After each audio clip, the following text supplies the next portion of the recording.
कारगिल का युद्ध और उसमें हमारे देश की सेना का विजय हमारे सर को गर्व से ऊंचा कर देता है। लेकिन इस युद्ध में हमने अपने देश के उन सुरमाओं को खो दिया जिन्होंने हंसते हंसते अपने प्राण न्यौछावर कर दिए। क्या हमारा हक नहीं बनता कि हम उन्हें अपनी यादों में सजो कर रखें? हम अपने देश के शहीदों की अमर गाथा अपने आने वाली जनरेशन को भी बताएं।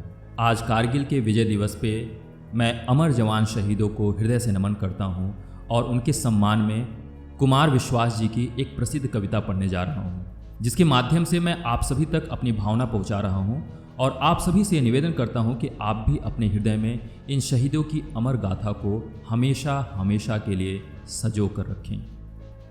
है नमन उनको कि जो इस देह को अमरत्व देकर, है नमन उनको कि जो इस देह को अमरत्व देकर इस जगत के शौर्य की जीवित कहानी हो गए हैं।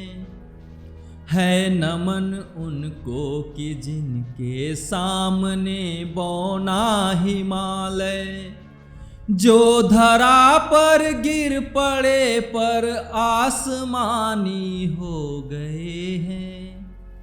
है नमन उनको कि जिनके सामने बौना हिमालय पिता जिसके रक्त ने उज्ज्वल किया कुल वंश माथा, माँ वही जो दूध से इस देश की रज तोल लाई। पिता जिसके रक्त ने उज्ज्वल किया कुल वंश माथा, माँ वही जो दूध से इस देश की रज तोल लाई।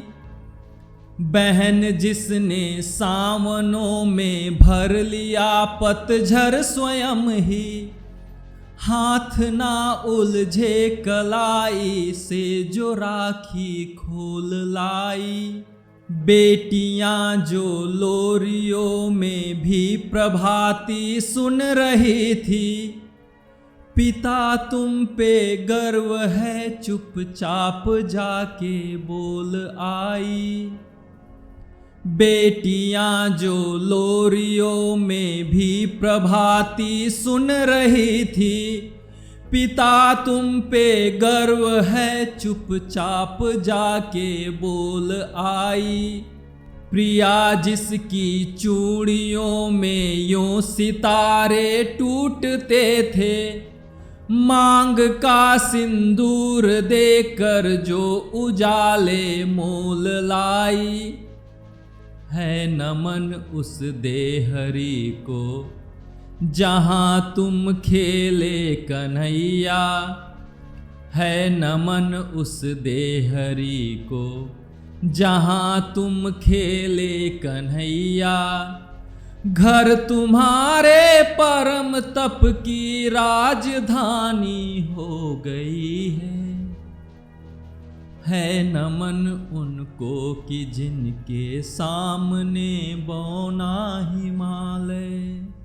लिख चुकी है विधि तुम्हारी वीरता के पुण्य लेखे, विजय के उद्घोष गीता के कथन तुमको नमन है।